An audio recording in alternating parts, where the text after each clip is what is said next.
And so that's what I was doing. I was surrounding myself around good people, loving people, and it was all, St. Louis Park people, and I still can talk to those people today. I still can like text them or hit them up, or, I was with them this weekend. My nanny is a St. Louis, she's a St. Louis Park girl.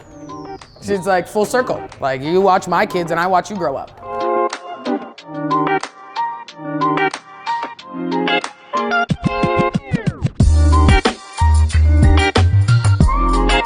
Hello, St. Louis Park. This is Dr. Cooper, Assistant Superintendent of St. Louis Park Schools, and I am here with Park Spanish Immersion alumni, St. Louis Park alumni, also a graduate of the University of Minnesota, and Chief Executive Chef and Founder of Chopped and Served, Imani Jackson. Thank you for the podcast. Yeah, thank you, everybody. Thank you.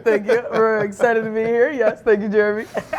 So let's get this started here. Yeah, cheers. Love that. Got our jarritos, Park Spanish Immersion. Come on. So start off telling us a little bit about growing up in your family. Yeah, I was the baby of 3. My siblings were a 2007 SLP grad, a 2011 grad. I was a 2014 grad. So they were sick of me. They were sick of me. So I was everywhere. Everybody knows me. I was in sports. I was here. I was there. Single parent household. So my mom was always working. She was doing what she had to do to maintain my high energy. And then, of course, my siblings as well. So talking about high energy, your mom has shared that you had a lot of energy. Yeah. And at the age of 4, you taught yourself to ride a bike. Yeah. And that goes too with your activism. So tell me how where does that come from? God. Okay. I guess, right? Because it did come from her.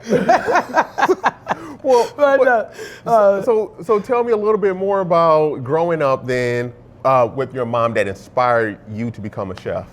Yeah, so it was everybody in my life was cooking, whether it be, getting food from the food shelf, or whether it be going to my grandparents' house and my grandmother has these buckets of carrot peels and onion peels and celery stock. I'm like, what are you doing with this, lady? And then you got her growing food, and then you got her going to the co-op before the co-op was ever popular. She made it popular is what I like to say. Okay. A woman who was really living in her sovereignty, honestly. She didn't buy things, she made things.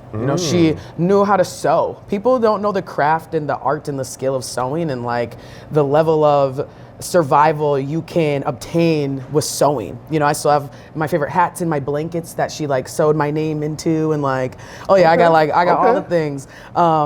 So she was an artist, and then she sculpted, and then she also painted. Okay.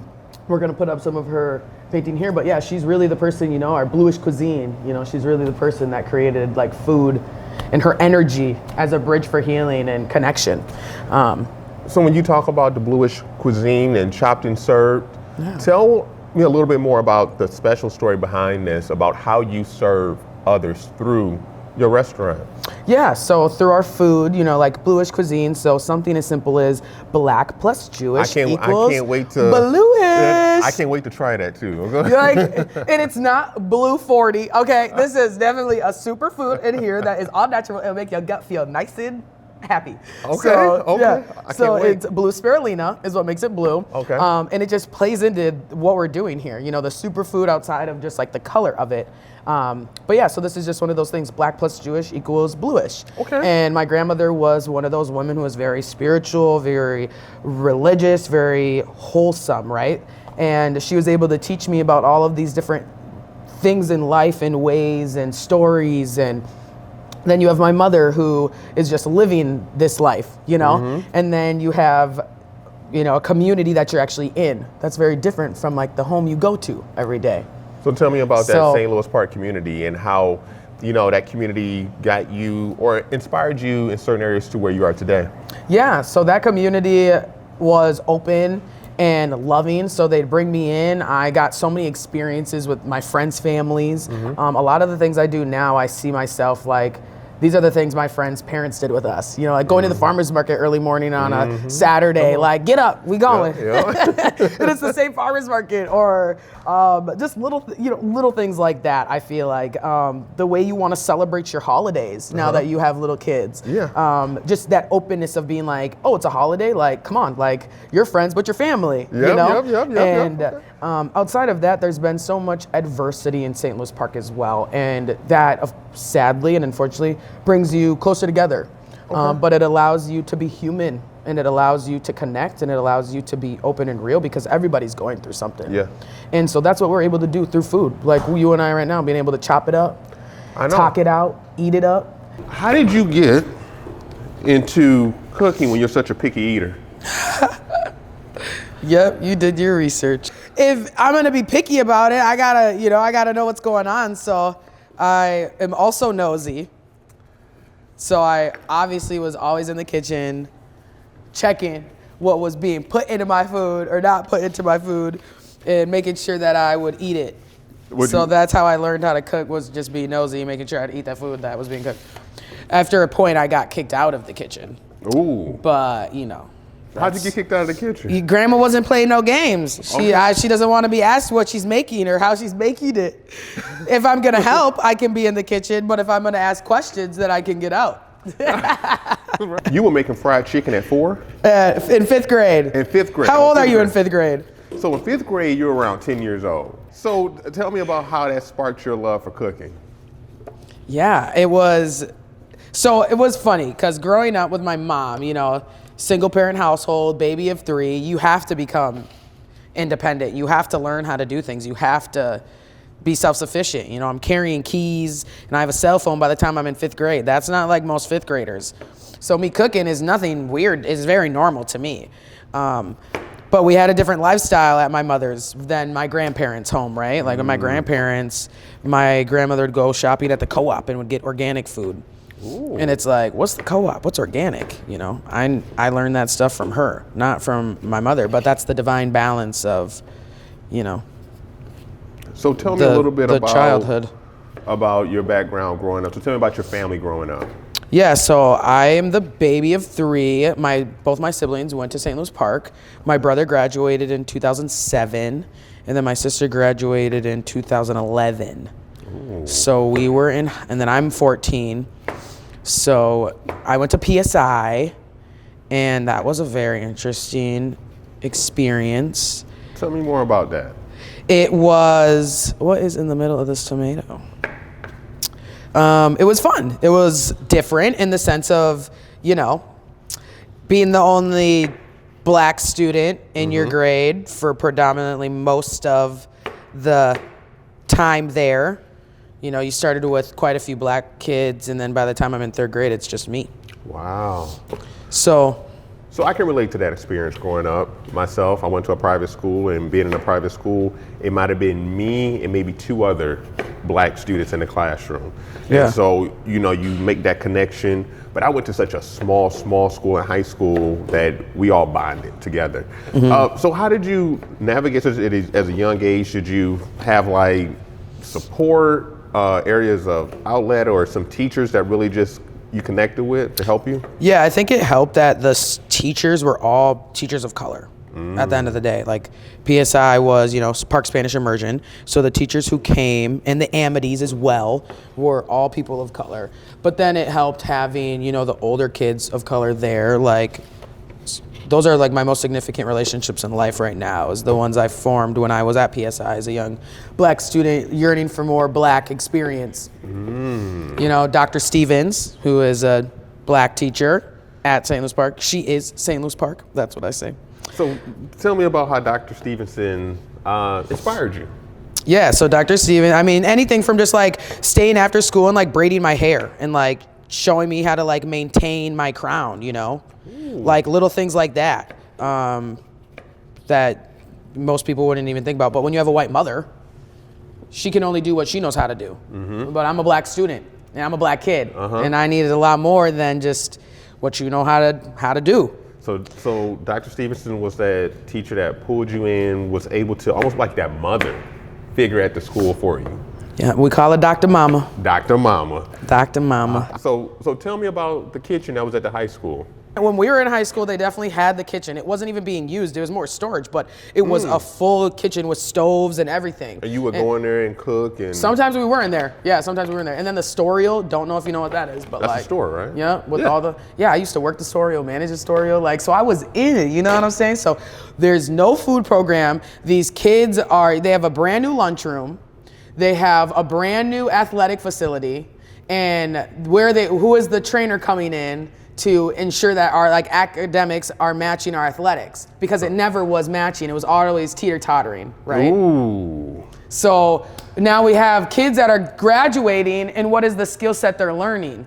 So from high school, you know? So one of our biggest things that's coming up is our career field, and like where students are getting that real world experience, like working at the Oreo, and doing those type of things and having that career service model. So that is coming up. But you know what you're sounding like? You're getting old. We didn't have the new gym. We didn't have the new weight room. We didn't have the new basketball courts. No. We had the academics, but we didn't have the athletics, you know what I'm saying? But we didn't have the other things to set us up for like life. You know what I mean? The curriculum at the school right now, or schools, I guess, because it's everywhere, right? It's the curriculum. But I just feel like there could be more electives in their choosing of things that could be like financial literacy or health and fitness outside of just like sports class or whatever, you know? I'm gonna have you come back and take a visit, because I've done some walks. I've seen the health classes. I've seen them teaching you how to weight train. Our business classes, which have gone up. You gotta come back and visit. And what about the food? We can talk about the food. I'm gonna need you to come back. I need you to come back and do the food. But absolutely, you gotta come back and do a visit. Yeah, because I pop in and out. It's a lot of cool stuff that's taking place here, and especially as we start to move towards our block schedule and the work that how our teachers are working through, our staff, our administration, on how to reach students at different depths of knowledge, and really, like, not just sit and get, but where we're getting to the point where kids are going to be doing more talking, having that student voice. One of the biggest things that I've learned, and I love at St. Louis Park, is our youth data analysts and how they give all of this great knowledge, and now we're going to start taking that information and really incorporating into what students want. Because you need that student voice. That's why we're here. It's for the kids. So definitely. Not for what administration says they need, because as you know, as an 18-year-old son, you got. They have a voice, and they're gonna tell you what they need, and it might be different than how we think we need to show up. And not also our high school, but we also look at our middle school and elementary, and our little preschoolers too. And like people I grew up with, like, you know, I was saying Nia Gilbert, Tori Bond, Tori Reed at the time, she's a PSI teacher now too. And so it's like, she's going back to the school she grew up in to teach. You know, that's community and that's love. That's one St. Louis Park. That's why I'm glad that you talk about you're coming back delivering meals and you're coming back. You are an inspiration, because people get to see, wait, Imani Jackson came through St. Louis Park schools, and that's why it's important that you tell your story, because when they see you, it's important that you're a representation and they can touch you and actually say, if she did it, I can do it too. But the beauty of it, the beauty for me is being able to deliver those meals and see Mr. Seguenza on right above, like I'm taking her right into the media center and I look up and that's my best friend. Mr. Seguenza, I grew up with him. We took our senior year photos together. We grew up doing life together. You know what I mean? So that's another inspiration too, where it's tangible success, you know, tangible representation for the kids and the parents too, though, you know, because it's important for the parents to know that their children are supported in the right capacity for success and not feeling like they have to be shrunk into a box of like white complacency, like I felt, you know? You felt that? Certainly did. But again, like we grew up in a different era. We're in a different generation. So I'm never gonna hold nobody, but it is the truth and it is just what it is. Remember, I told you that's what led me to leaving education for a little bit. Even not only as a student, but even as a staff member when I first started teaching, because it feels like you have to fit in this box. And then you want to throw up as your authentic self. And that's one. How do you do that? And that's one of the biggest things is that you just got to be you, especially you got to have the support. I look at our superintendent, Dr. Hines, when I look at her, she is the epitome of being authentic and being who she is. When you have people around you in a support group that say, no, you can be you, then that's okay. It gives you the encouragement that you can do it. You feel empowered. Yeah. So that's the things that I love to see. But did your mom feel like, how did your mom feel supporting you in St. Louis Park? You said parents, how was your mom? Like, tell her impact that she had. Yeah, she was doing the best she could because she was already stretched so thin. Right. And for a child like me being everywhere in sports and never wanting to sit down, she let me do exactly what I needed to do to build community, to have the people I needed to be able to support my dreams. And because she was already doing it in her way, right? But it takes a village. It literally takes a village. And so that's what I was doing. I was surrounding myself around good people, loving people, and it was all, St. Louis Park people, and I still can talk to those people today. I still can like text them or hit them up, or I was with them this weekend. My nanny is a St. Louis, she's a St. Louis Park girl. She's like full circle. Like you watch my kids and I watch you grow up. Okay. That's what it is. One St. Louis Park, right? So that's the importance of community, is not just having to rely on like your immediate family, but knowing that like the people around you got you. And that's what St. Louis Park does. What's one moment that sticks out about your time in St. Louis Park? I mean, there's I don't know, there's so many. Like I was in 5th grade and we were like doing safety patrol, and then we'd like walk home after, and we had like a schedule. And every time we'd walk home to like either Henry or Carlos's house, we'd like have the frozen pizzas and the Oreo ice. You know what I'm saying? There's like parts like that. And then you have junior high moments, and then you have high school. It's like all of it is like the favorite moment. It's like what you want your kids to grow up in, what you grew up in, like the safety net of being able to play outside. Okay. And check in. No phones, Like, right, you didn't have a phone back then? I did, but I didn't. Like I convinced my mother, because I was outside, like I said. Because you're making me think like, no, 2014 when you graduated. I'm like, no. We had phones, yeah, right. We had phones. But think about it, I grew up, I'm a 96 baby. I'm a 96, so I'm a divine balance of like growing up with no phones and then growing up into the era of phones. I'm trying not to talk about my age on here. Because you want to talk about you want to talk about age. I still remember dial-up. Huh? I remember dial-up. Do you remember having the phone on the wall in the house? Yes, for sure. Okay, do you remember having to turn, you had to hit the number in the rotary phone? I didn't have that phone, but people around me did have that phone, yes. Okay, see that? Yep. I grew up with the rotary phone, and you had the long cord, and my brother would take the long cord and be in the bathroom on the phone, and then you can't get on the phone. And then they banging on the door, and then they're like holding the button on the, you gotta hold the button. Yeah, so you can't be here, yeah. Come on. And back in the day, I didn't have a computer. I was using a typewriter to type papers. Okay, you ever did someone else told me that literally this week. I did not do that. Y'all old. See, I didn't want to say. So you had the chance to come back and speak at the 2025 commencement. What was that feeling like to be able to go back to the high school you graduated from and to share those inspirational words? What was that like? It was a moment of reflection, and a lot of it came with thinking. I remember sitting in those same seats. Well, I guess not technically same seats because it was like indoor due to construction. Yeah. But ideally, the idea of the same seats. And having to have a moment of silence for some of our lost students. And it was good that no one had to go through that. So it was a reflective moment, being able to go back and say, like, last time I was here, we were grieving a loss of a student, from spring break. Okay. Evan McManus and his father, and he had a twin sister, Lauren McManus. Okay. So I actually just saw them a couple weeks ago. So, and I grew up with them. That's a PSI student. Like that was the first set of twins I ever knew. Wow. You know what I mean? So it was hard for me actually not to like talk about that, because like you said, like talk about the teachers, say the names, give honor. And there's scholarships in his name and his father's name. I got one of those scholarships, like a St. Louis Park nonprofit. All right. Spam FC. All right. Say it like, and like the founder of it, because it's full circle, it's coming full circle. The founder of it is Van Hong. Okay. And when he moved to America, we were his neighbors. Wow. They didn't know any English or anything, and they babysat us. Wow. And like, it's just so crazy. So I got one of their scholarships too when I was in college. So it's like for St. Louis Park students. For St. Louis Park students, apply to SPAM. And it's all about just empowering the young student because it's people of color who started it, who, community, who understand the importance of community because St. Louis Park is that strong knit.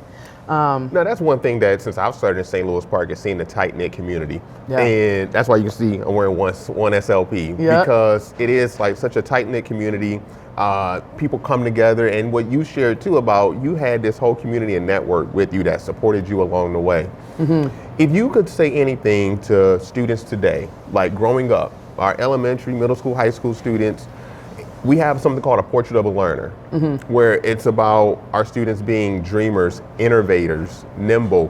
What would you go back and say to yourself if you was a student today? What word of advice would you give? A word of advice I would give to the students today is don't shrink yourself for a box of complicity. Nobody gets to define who you are and your purpose. You are that, right? You get to define that.